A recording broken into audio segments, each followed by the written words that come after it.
ഒരു പുഴയുടെ തുരുത്തുപോലെ രൂപപ്പെട്ട പല ഭാഗങ്ങളുണ്ട്. നോക്കൂ, തേയിലത്തോട്ടങ്ങൾ നിൽക്കുന്ന പ്രകൃതി രമണീയമായ ഒരിടമാണ്. പക്ഷേ മുറിവേറ്റ് നിൽക്കുകയാണ് വയനാട്. ആ മുറിവുടക്കുന്നതിനുള്ള ലേപനം പ്രധാനമന്ത്രിയുടെ കയ്യിലുണ്ടോ എന്നതാണ് നമ്മൾ ഉറ്റുനോക്കുന്നത്.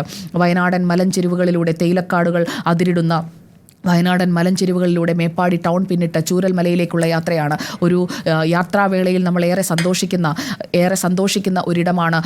ഏറെ സന്തോഷിക്കുന്ന ഒരിടത്തുകൂടിയാണ്. ദുരന്തത്തിൻ്റെ മുറിവുള്ള ഇടങ്ങൾ കണ്ടുകൊണ്ട് അത്രയേറെ വേദനയോടെ പ്രധാനമന്ത്രിയും സംഘവും ഇപ്പോൾ യാത്ര തിരിക്കുന്നത്. അതാണ് നമ്മൾ കാണുന്നത്. ആ മുറിവുണക്കുന്നതിനുള്ള ലേപനം നമ്മുടെ എല്ലാവരുടെയും സ്നേഹമാണ്, കരുതലാണ്. അവർക്കായി നമ്മൾ നൽകുന്ന സാമ്പത്തിക പുനരധിവാസമാണ്. സാമൂഹികമായ പുനരധിവാസം നമുക്ക് ചേർത്ത് നിർത്തലിലൂടെ സാധിക്കും. പക്ഷേ സാമ്പത്തിക പുനരധിവാസത്തിന് കേന്ദ്രവും സംസ്ഥാനവും കൈകോർത്താൽ മാത്രമേ കഴിയുകയുള്ളൂ. അതുകൊണ്ട് തന്നെ വളരെ പ്രധാനപ്പെട്ടതാണ് പ്രധാനമന്ത്രിയുടെ ഈ സന്ദർശനം. ആ സന്ദർശനം ചൂരൽമലയിലേക്ക് എത്തുന്നു. ചൂരൽമലയിൽ ദുരന്തബാധിതരുടെ മൃതദേഹങ്ങൾ ഒഴുകിപ്പോയ പുന്നപ്പുഴയുടെ ഓരത്തേക്ക് പ്രധാനമന്ത്രി നരേന്ദ്രമോദി എത്തുകയാണ്. ഭാരതപ്പുഴയുടെ വിരിമാറ് പോലെ വിരിഞ്ഞു കിടക്കുകയാണ് പുന്നപ്പുഴ ഒഴുകിയ പ്രദേശങ്ങൾ. അവിടെയുണ്ടായിരുന്ന കളിസ്ഥലങ്ങൾ, വീടുകൾ, ക്ഷേത്രം, മസ്ജിദ് എല്ലാം നഷ്ടപ്പെട്ട മനുഷ്യരാണ് അവിടെയുള്ളത്. അവരുടെ കണ്ണീരൊപ്പുന്നതിനാണ് പ്രധാനമന്ത്രി നരേന്ദ്രമോദി ഇപ്പോൾ എത്തുന്നത്. ചൂരൽമലയിലേക്ക് പ്രധാനമന്ത്രി നരേന്ദ്രമോദി എത്തുകയാണ്.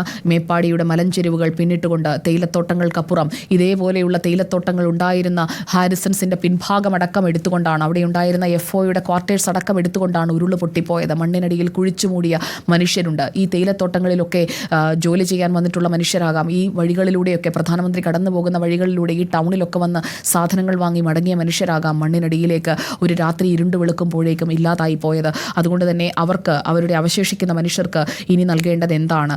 അതാണ് ഇനി നമുക്ക് പ്രധാനമന്ത്രിയുടെ സന്ദർശന വേളയിൽ പ്രഖ്യാപിക്കുന്നത്, കാത്തിരിക്കുന്നത്. ഇപ്പോൾ നടത്തിയ ഈ ഏരിയൽ സർവേയിൽ അതായത് ഇരുവഴിഞ്ഞിപ്പുഴയുടെ ഉത്ഭവസ്ഥാനം വരെ പ്രധാനമന്ത്രി ആകാശ നിരീക്ഷണം നടത്തി എന്നുള്ളതാണ് ഇപ്പോൾ നമുക്ക് മനസ്സിലാക്കാൻ കഴിയുന്നത്. പുഞ്ചിരിമട്ട, മുണ്ടക്കൈ, ചൂരൽമല, അവിടെയൊക്കെ ഈ ദുരന്തമുണ്ടായ ഭാഗങ്ങൾ അതെല്ലാം പ്രധാനമന്ത്രി ഇപ്പോൾ നേരിട്ട് കണ്ടറിഞ്ഞു കഴിഞ്ഞിരിക്കുകയാണ്. അതാണിപ്പോൾ അദ്ദേഹത്തിൻ്റെ ടീമിൽ നിന്ന് നമുക്ക് ലഭിക്കുന്ന വിവരങ്ങളും. ഇപ്പോൾ പ്രധാനമന്ത്രി നടത്തിയ ഏരിയൽ സർവേ, അതിൻ്റെ ദൃശ്യങ്ങൾ നമ്മളിപ്പോൾ കണ്ടു കഴിഞ്ഞു. ഇപ്പോൾ ചൂരൽമലയിലേക്ക് എത്തുകയാണ് പ്രധാനമന്ത്രിയും സംഘവും. സുരക്ഷാ ക്രമീകരണങ്ങളെല്ലാം ഒരുക്കിയിരിക്കുന്നു. ചൂരൽമലയിൽ പ്രധാനമന്ത്രി എത്തുകയാണ്. ചൂരൽമലയിൽ ഇനിയിപ്പോൾ അവിടെ ആ ദുരന്തമുണ്ടായ പ്രദേശത്തേക്ക് നേരിട്ടെത്തുകയാണ്. അവിടെ ഏറ്റവും കൂടുതൽ ദുരന്തം ഏറ്റുവാങ്ങേണ്ടി വന്നത് 3 ഇടങ്ങൾക്കാണ്. പുഞ്ചിരിമട്ടം, ഒപ്പം മുണ്ടക്കൈ, ചൂരൽമല. അതിൽ ചൂരൽമലയിലേക്ക് പ്രധാനമന്ത്രി നരേന്ദ്രമോദി എത്തുന്നതിൻ്റെ ദൃശ്യങ്ങളാണ് നമ്മൾ കണ്ടുകൊണ്ടിരിക്കുന്നത്.